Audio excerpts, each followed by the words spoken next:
Housing not cops! Housing not cops! Housing not cops!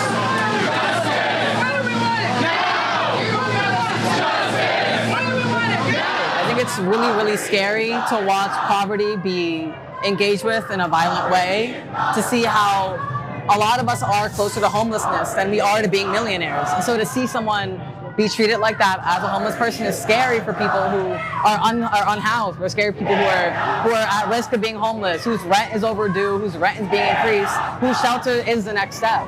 So it's really, really scary in a city that is going through a housing crisis to see homeless people being murdered.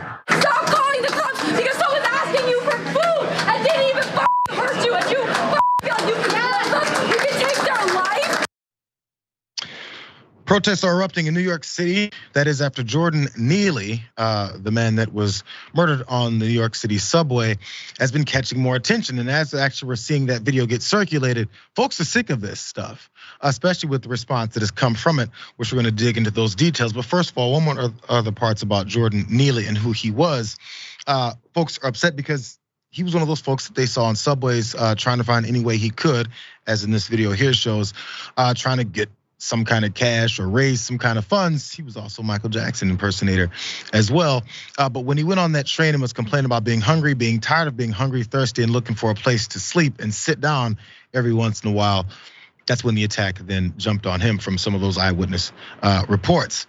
A little bit more though, because Marxist 777 pointed this out as well about his background and a bit of a clearer picture of who he was. On Monday, he said he was lynched on the New York City subway. He started telling passengers that he was fed up with being hungry, thirsty, and having no place to rest. Then he was, as he was shouting in that frustration, an ex-Marine, as I pointed out, then jumped on him and murdered him. Maybe some of the activity that's surrounding this is because AOC has gotten involved, and she was tweeting about this as well and how appalled she was to read this.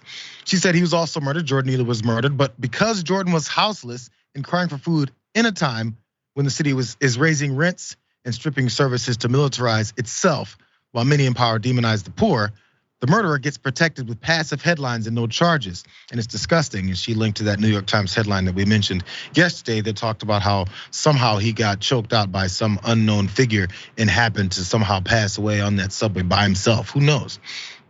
She also talked about how these politicians have approached this stuff as well, and how they're not quick to really jump on and talk about what it is that happened. This in response to what the mayor of New York City also posted. She said, this honestly feels like a new low. Not being able to clearly condemn a public murder because the victim was of a social status some would deem, quote, too low to care about. Now the last sentence is especially rich from an administration trying to cut the very services that could have helped him. And here's a piece of that that Adams put out. And that last sentence that she's mentioning is, he said, I need all elected officials and advocacy groups to join us in prioritizing getting people the care they need and not just allowing them to languish. How would that work?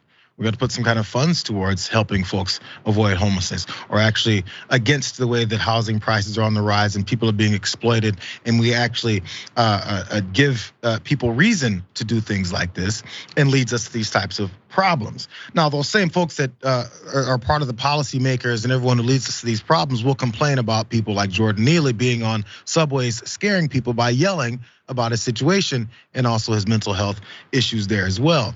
But one other part here before you jump in here, Jackson, because as I mentioned, Eric Adams was talking about this and he wasn't very happy with AOC's approach and also her criticisms of him. So as he was pointing this out, he said she was a little bit too soon to jump on this, and it's irresponsible to say to toss out these fire-breathing tweets that talk about the way our society treats unhoused and also the way our politicians just don't give a hot damn about anybody.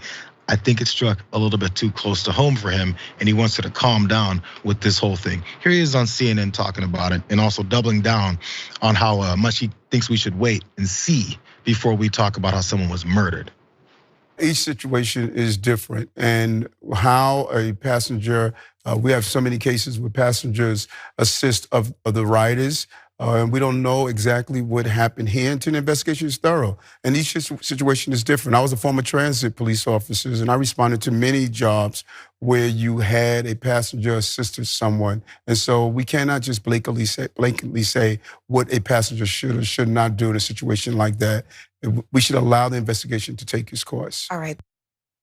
Jackson, we can't just tell people not to murder someone on the subway because you feel like you can. We can't say that. I thought we had laws that said that.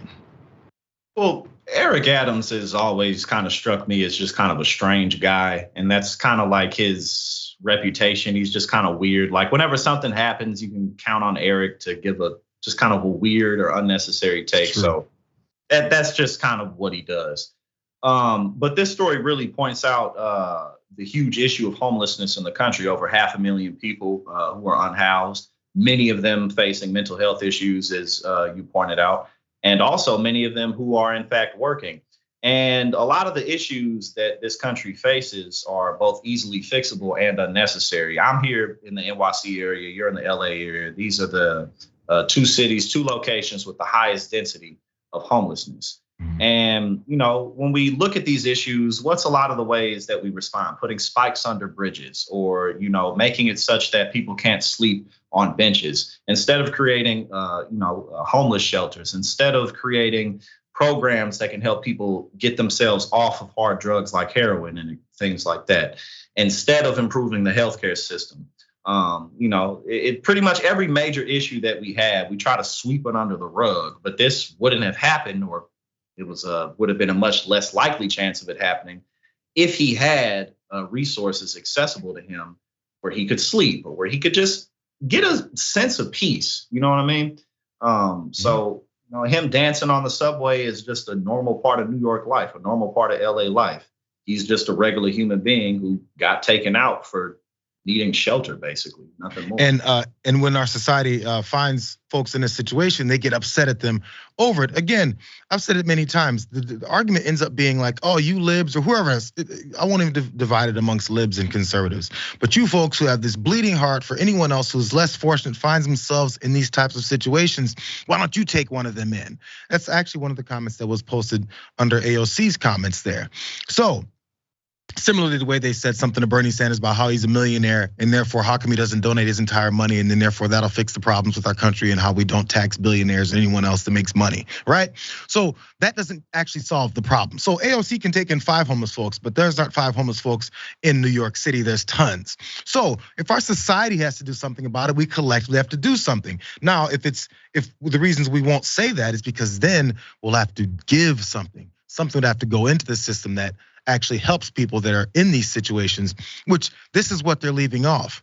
If those folks are helped out, our problems, our issues with having maybe things stolen, people are breaking into something, people with mental health issues, scaring some people on these subways, there might be fewer of those people, or they might be in situations where they don't find themselves on a subway screaming and scaring at folks who don't know what's going on, or who would assume that this guy's coming to hurt them.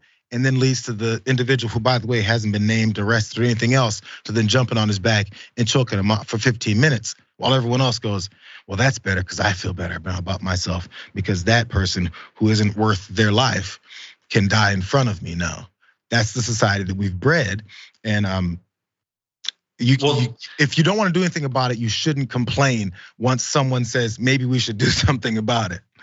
And just real quick to add to what you were just saying about there needing to be both resources and action behind these types of issues, that just made me think of the fact that the Florida legislature just gave Ron DeSantis $12 million for the specific purpose to continue to bus and ship migrants to places like Martha's Vineyard in Washington, D.C.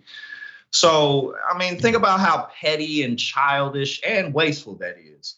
So, $12 million could go a long way for a community when it comes to issues like homelessness. It's just about the willpower. And obviously, we got to get the right people in office. It's a little more complicated than that. That's what it boils down to. But the money is there. We just got to make them spend it. It's like paying workers. Then once folks have money, then it goes back into our system, and then maybe everyone else starts making this other money as well. But let's just demonize folks and go with a punitive approach instead.